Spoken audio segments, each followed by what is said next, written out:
My parents humiliated me at my sister's graduation. They joked that I was a mistake compared to my perfect sister, so I shocked them by this. At my sister's graduation, I felt absolutely ashamed of my own parents. They denigrated me in front of everyone, even our closest friends and relatives. This was supposed to be only about Elena, my older sister. She was excited to start her new path because she had recently graduated from college and secured an amazing job. When my parents stood up to speak in her honor, I expected them to make appropriate remarks. She has worked hard to reach this milestone and deserves every bit of credit. I was not surprised when, during their address, they included Elena as one of the greatest blessings. I was old enough by then to recognize that my parents adored Elena more than they loved me. She had always been the more gifted daughter, and my parents would constantly compare me to her. Then my parents began to joke in their speech about how they should have stopped having children after Elena. They argued that second-borns are usually useless. They said that if they only had Elena in their lives, they could have spent more time and effort on her instead of me. Hearing them say such awful things openly and casually while I was sitting right there stunned me. I searched the room, hoping that someone, anybody, would notice how disturbing their statements were, but all I saw were the faces of my relatives laughing along, as if this horrible simile were simply light entertainment. Though my parents had often made me feel inferior and useless, this was the first time they had done it openly, leaving no room for me to hide from the fact. In their opinion, I simply lacked in comparison to their beautiful daughter Elena.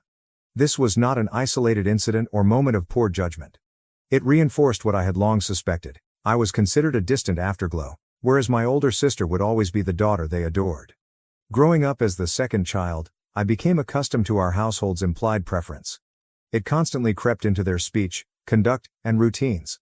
My parents frequently forgot to wish me a happy birthday, and on more than one occasion, they were on business travels, leaving me alone. They would never miss Elena's moment. Every year, without fail, both of my parents would be there, planning a spectacular event and ensuring Mom felt honored. Seeing how they showered her with love on her special day taught me early on to manage my expectations and accept that my birthday was not that important to them. As an opinionated youngster, my parents regularly informed me that I was disruptive or unpleasant just because of who I was.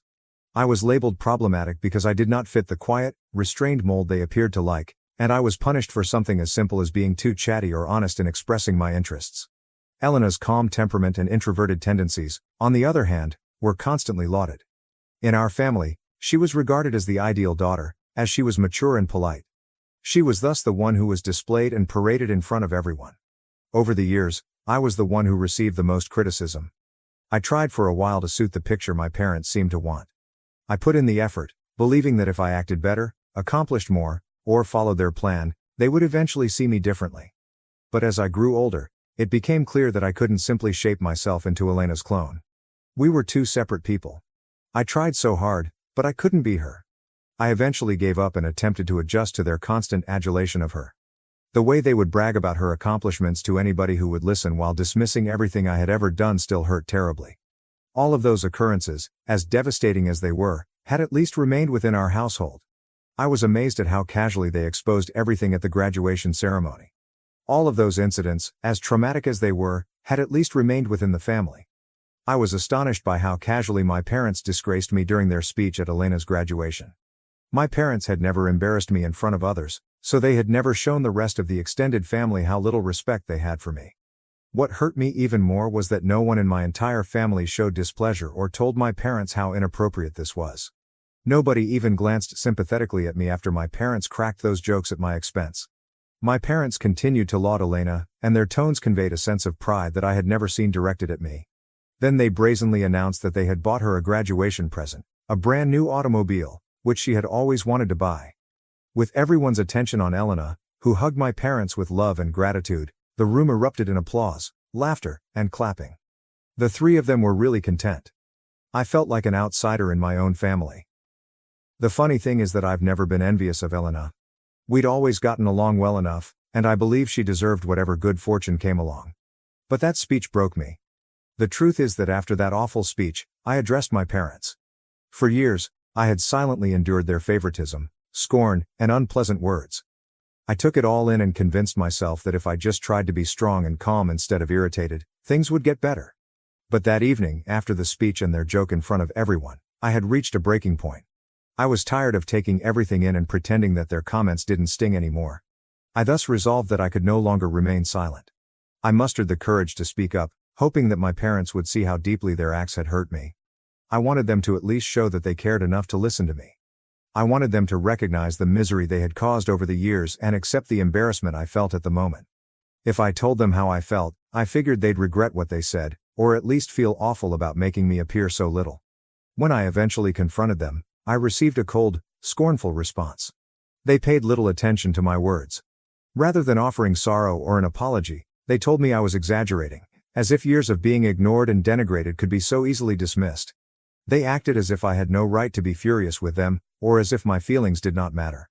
My father went so far as to remark that he had nothing to be proud of when it came to me, and that I should not hold it against them if they were disappointed with who I was. I recall how casually he stated it, as if my presence did not matter to him. My mother, on the other hand, told me to stop overreacting and pointed out that I was being overly needy by being upset over something so insignificant. It felt as if my parents were saying I hadn't earned the basic respect of being their child because I hadn't done enough, that I was somehow less deserving of their pride or care than Elena simply because I wasn't her. The matter even resurfaced to Elena, who defended my parents and obviously demanded that I be less harsh with them. She said something that truly hit home and I'll never forget. I shouldn't have been so outraged by their graduation speech because it was merely a harmless jest. Elena assured me that if I had studied and worked hard like she did, I could make them proud as well. Among all the words, those that struck the most deeply. It was dreadful to learn I hadn't worked hard enough to earn their respect. She made it sound so simple, as if all the years of effort I had put in were invisible to her, as if my difficulties and attempts to get a job had no bearing. As the older sister, I expected her to protect me in some way, but she didn't. That seemed like betrayal coming from her. Looking back, that conversation turned things around. I realized then that I had left my family behind. Done trying to win their approval, done clarifying for them, and done hoping for something that would never come, love or affirmation. I put all of my work into making something for myself. Starting that day, I immersed myself in my studies, focusing on the things I could influence and create my destiny. 2 years later, all of my hard work paid off when I was accepted on a full scholarship to my dream institution. This was a personal accomplishment for me. This was entirely my own accomplishment, the result of my dedication, determination, and refusal to let my family's neglect define me. After achieving that goal, it appeared, for the first time, that I had done something quite personal. When I gave my parents the news, they were almost as astonished as if they had never expected me to attend college in the first place, never alone on a scholarship. Elena scrutinized my admission letter twice, as if she didn't believe I was capable of doing things on my own. Clearly, they had all underestimated me, and watching their surprise made me slightly thrilled. I simply shook my head at her remark, but my mother then turned my mood sour by saying that it was a good thing I had received a full scholarship because they hadn't set aside any college funds for me anyhow. My parents had no issue paying Elena's tuition, despite their lack of foresight in saving for me. When it was time to move out, I simply packed my belongings and left the house for my college apartment. That day, I made a determined decision to cut off all contact with Elena and my parents. I felt no need to explain my intentions. They had consistently demonstrated, after all, that my feelings, opinions, and values had little influence on them. Why should I exhaust myself trying to explain something they had shown unable to acknowledge? Since they hadn't even provided an apology that might restore the years of neglect and agony they had caused me, I recognized that arguing with them was pointless. My family contacted me frequently over the next few weeks and months, sending emails and messages in the vague hope that they had reconsidered their actions and had reached out to make amends. I initially felt compelled to open them. However, each message served as a sour reminder of who they were. Their communications were filled with attempts to mislead me into believing I was the one acting erratically. Instead of accepting responsibility for the years of mental pain they had caused, they believed I had overreacted, dismissing my decision to end relationships as immature and impulsive.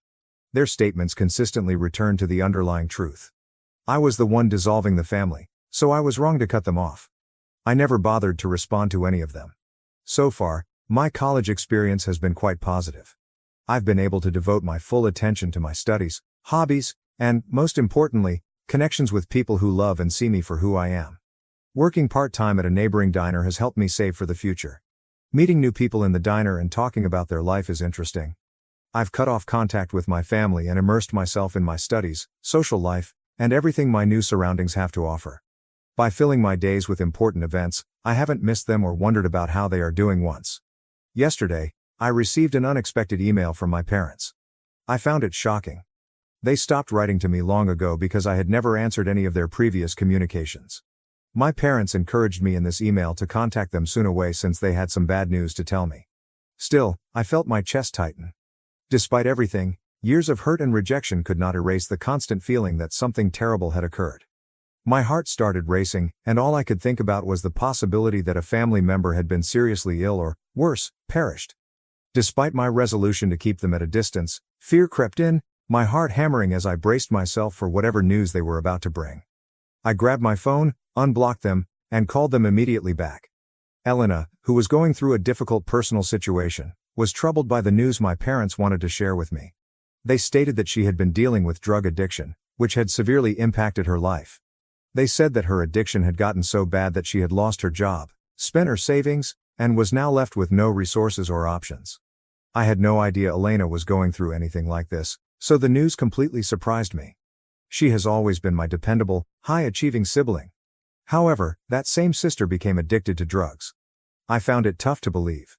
Elena's addiction was so unbelievable in my parents' eyes that it shattered their perception of her. Their incredulity, desperation, and, most importantly, their tremendous concern about how this would affect their reputation if others found out shocked me. They hoped I'd have some answers for them as they described everything. Elena had always appeared to be grounded and responsible, so it was startling that she, of all people, had fallen victim to something as dangerous as heroin addiction. My father then asked me, in a mistrustful tone, "You didn't introduce her to drugs back then, did you?" The ramifications surprised me. Not only was the idea completely absurd, but it was also very disgusting to think they may assume I had anything to do with Elena's troubles, much alone anything as serious as introducing her to drugs. How could I bring drugs to my older sister? I mean, I never do drugs myself. Furthermore, I hadn't spoken with Elena or the rest of my family in years due to their mistreatment of me. Having been removed from their life, I had focused on carving my own path away from their toxicity. In the face of their immaculate image of Elena breaking, they were quick to point fingers at someone else, and I was clearly the easiest target. I advised them to speak with Elena before making any assumptions, and I told them that they were unwise to even suspect me. Throughout our conversation, I noticed that my parents were more concerned with the shame that would befall the family if Elena's admissions were public, rather than expressing concern for her. My mother appeared fascinated with her immaculate daughter's clandestine actions. She kept talking about how unexpected it was to discover this aspect of herself and how others would respond if they ever found out. Elena and Dad were overwhelmed and unprepared to deal with the situation, so my mother begged me to return home so I could assist them in caring for Elena. My mother implored me, "What do we even do? I feel so ashamed of her, so maybe you can talk to her for us," as if this were a legitimate demand to make after years of not communicating. "I can't help Elena. She needs professional help," I stated bluntly. I emphasized that if they truly cared about her well-being and wanted to help her recover, the finest and most compassionate thing they could do was to admit her to a treatment facility where trained specialists could assist her. But my father immediately rejected the idea of sending her to rehab, nearly trembling at the thought of their family's good name being tarnished by her admission to a treatment center. He was obsessed with the possibility of their reputation being harmed by sending her to such a location. He claimed it would only assist to damage their reputation. The thought of people knowing that their only accomplished daughter had a sickness as serious as heroin addiction horrified him. My father chided me for even considering this option, as if openly admitting her addiction was more shameful, and as if constant surveillance would magically fix the problem.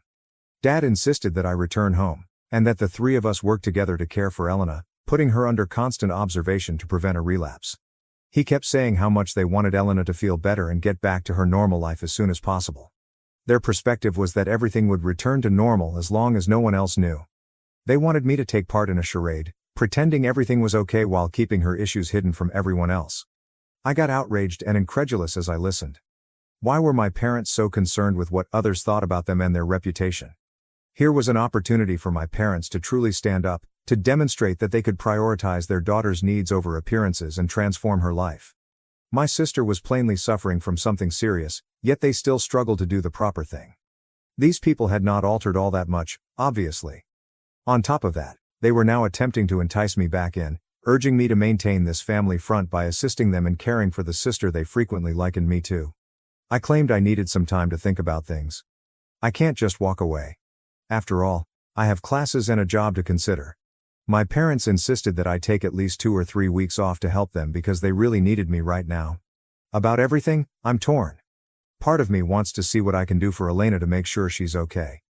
Another side of me is selfish, allowing my parents to manage their golden child fully on their own. I'm not sure I can be of much help because they are more concerned with saving face than with addressing the root of the problem. Even today, I wonder if I should refuse to return home and care for my drug-addicted sister. Update 1. This story didn't appear like it was going to explode. It is taking some time to look through the hundreds of comments I have received. I wanted to clear up a few things. I don't hate Elena. Actually, I want to help her and genuinely care about her. However, because I have not spoken with my family in 3 years, I have experienced a level of serenity and stability that I did not have previously. I am concerned that reconnecting with Elena may allow my parents to re-enter my life as well. I honestly do not know for sure. If you're wondering, Elena could have been fighting with heroin addiction for years, possibly even before my parents discovered it. Clearly, Elena, the golden child, was praised and kept as the ideal daughter, frequently under intense pressure to maintain that image. This form of pedestal minimizes susceptibility and failure. Any failure, no matter how little, could have been devastating. If Elena believed her worth was solely determined by her accomplishments and how others perceived her, drugs could have developed over time as a coping mechanism for escaping the weight of those expectations or the fear of disappointing our parents. I become even more depressed when I think about my sister, who may have been suffering silently all along without my knowledge. She should have felt comfortable being honest with me earlier, before things got to this point. I would have wanted to be there for her, to help her get through it. It just makes me feel powerless. If only I had known about this significant part of her life and could have helped her. My parents expected the best of me and my sister from an early age because they are both high achievers. Personally, I need some time to analyze everything. I will notify you if anything further develops. Update 2. After considerable internal thought and encouragement from some of the comments I read, I decided to contact Elena. She is my sister, despite everything. As a result, I believed it was critical to hear from her directly rather than basing my decisions on my parents' interpretations of events. First, I texted her a short note asking if she wanted to chat.